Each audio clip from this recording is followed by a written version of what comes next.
What's up guys, how you doing? If you haven't been to my channel before, my name's Philip Scrubber and I would really love it if you subscribed.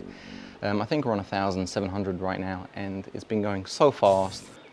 I want to thank every single one of you that's pressing that subscribe button down there because I'm just overwhelmed. Anyway, we're in the Seychelles. Am I wearing the wrong hat? Damn it. We're in the Seychelles today and it's beautiful out here. So I thought I'd take this opportunity to show you how to film with this guy and how to make this guy look cinematic. And it's not just about black bars on top and bottom. Oh no, it's a lot more than that. So we're gonna walk around the surroundings here, and we are gonna use our surroundings because that's very important, and we're gonna use manual settings, which I'll tell you about in a minute. And we're gonna make this footage look absolutely stunning. So yeah, let's wait. This one could actually be pretty cool to do that with. So the first thing you're going to want to do is you're going to want to set your settings on your GoPro to manual. Now this is very important because if you don't have it set to manual, the GoPro is choosing all the settings for you, which means that you have absolutely no control, and you want full control when making cinematic footage. So what you can do is you're going to go and press the button on the screen.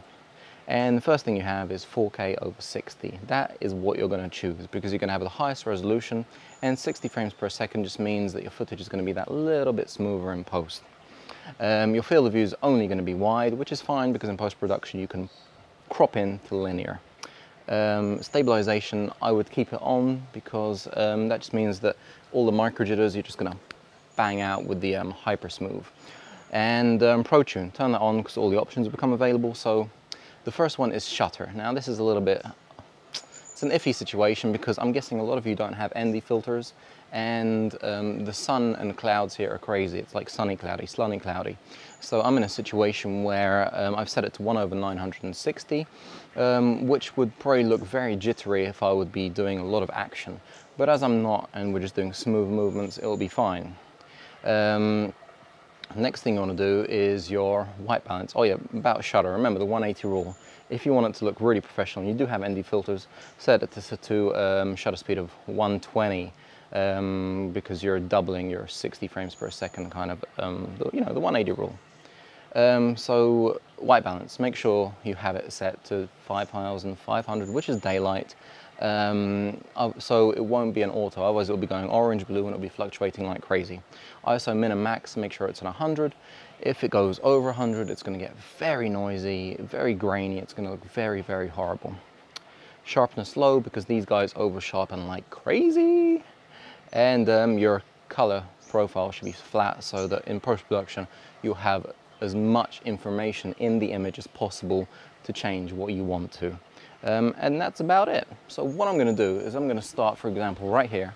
So we have this kind of revealing shot of the GoPro coming out and looking at the swimming pool. So we're going to turn it on, and we're going to make sure that I have the end shot, which is right here. I don't want to see any of this. Right there. Yeah, that's it. So we're going to go very smoothly.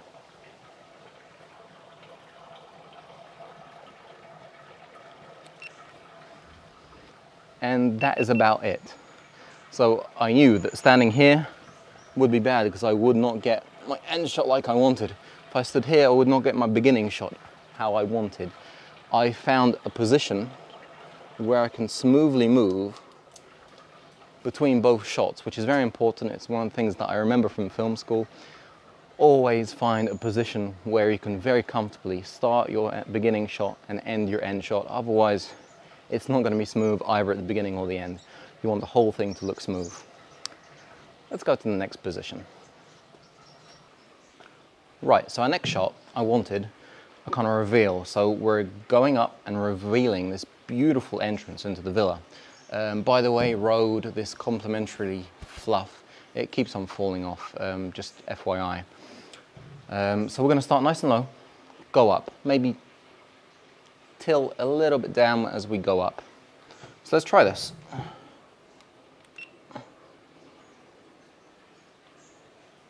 Nice and smooth. Oh yeah, let's do that once more. Nice and smooth, and tilt, tilt, tilt. Yeah, and that's about it. It was nice and smooth. I tried to keep everything really smooth as I was going up. The tilt action at the end was great. Let's go to the next part. Right, so the next thing I wanted is this cool little human slide of the Buddhas, because they're really beautiful. So what I got to do is I got to take off my flip-flops, because I'm going to be doing this kind of walk here. And I'm going to start with this Buddha right here, nice and low. And we're going to very smoothly, very slowly back out. And that should look good. But just to make sure, I'm going to do it again. Remember, hold your camera at 4 points with your 2 fingers here, and very slowly on your feet. So remember, toe, heel, just go back. So the Buddha, and I'm panning a little bit right as I go. And that should look fantastic. Let's go upstairs. So what we're going to do now is we're going to use this long banister right here as a leading line. And I'm going to get down and boogie. Right down here, I've got a bit of reflection, so I'm going to use my hand to completely black it out. And as we move, it's going to be a very dynamic shot, because this banister, it's going to lead us all the way down this long, beautiful corridor. Now, I'm actually at 120 frames per second right now, because it's quite dark here. So I'm at the correct 180 rule this time. So let's press record.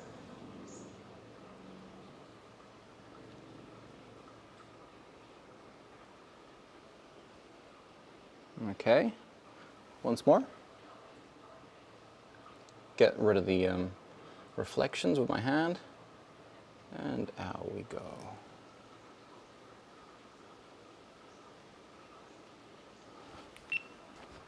Now that's a very dynamic shot, and we're gonna go to the next place now.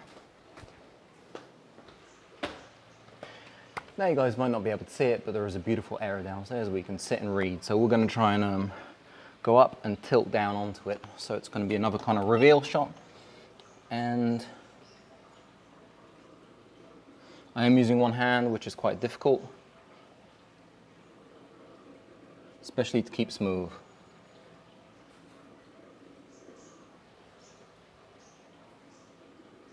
So you saw I had to do that kind of a few times, but yeah, it should be okay. Let's go down into the garden. So what I want to do now is I want to get this kind of shot looking up these 2 beautiful rocks.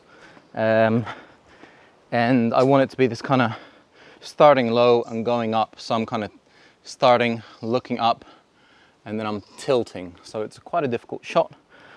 I'm going to do it from this little rock down here. And let's try it. So I'm starting looking up with my GoPro.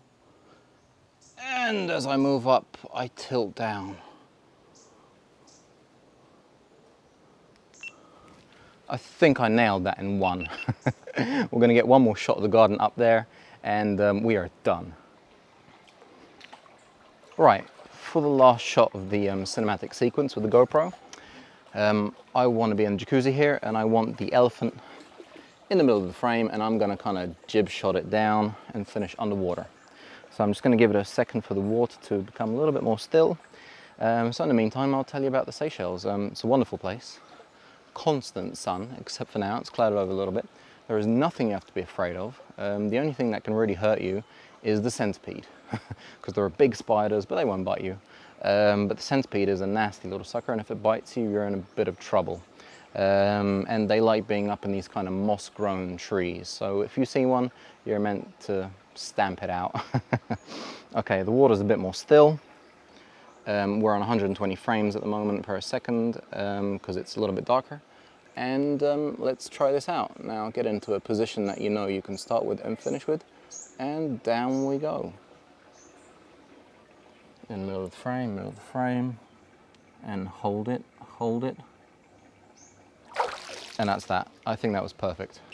So yeah, let's go and edit this and see what it looks like.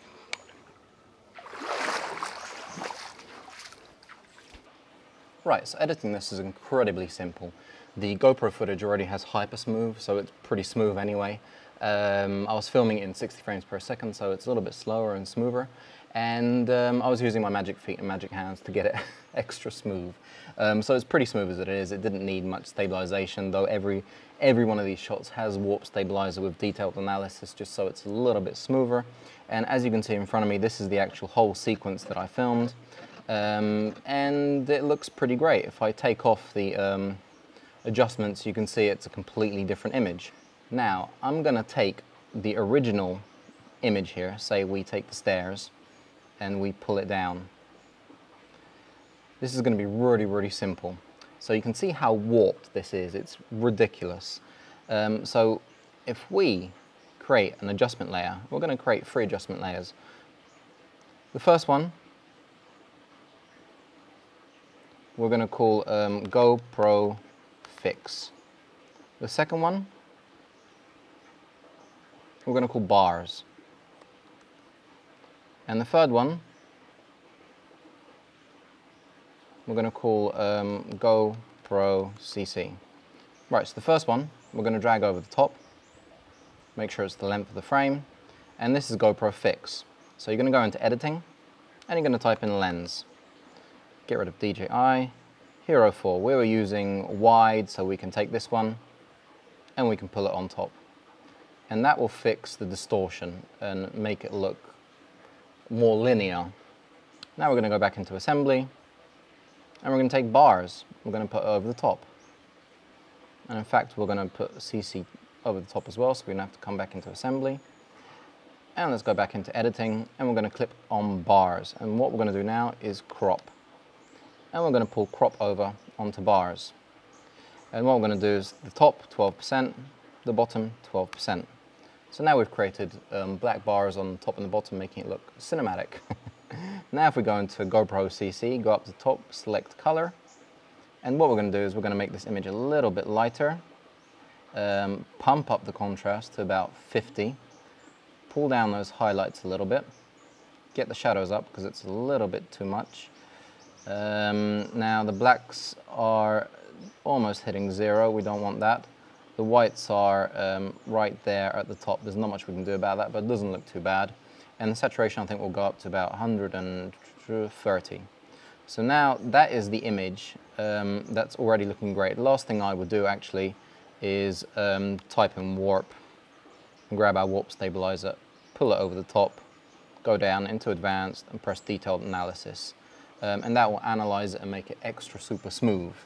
And that is really all that you do, and it creates a really nice smooth cinematic sequence.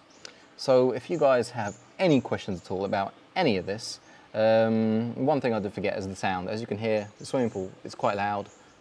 The jungle birds, they're crazy out here, and I added a bit of music just to let someone feel the atmosphere that is here. Any questions? Drop them in the comments below. Make sure you subscribe because that's really going to help me out. And going to catch you on the next one.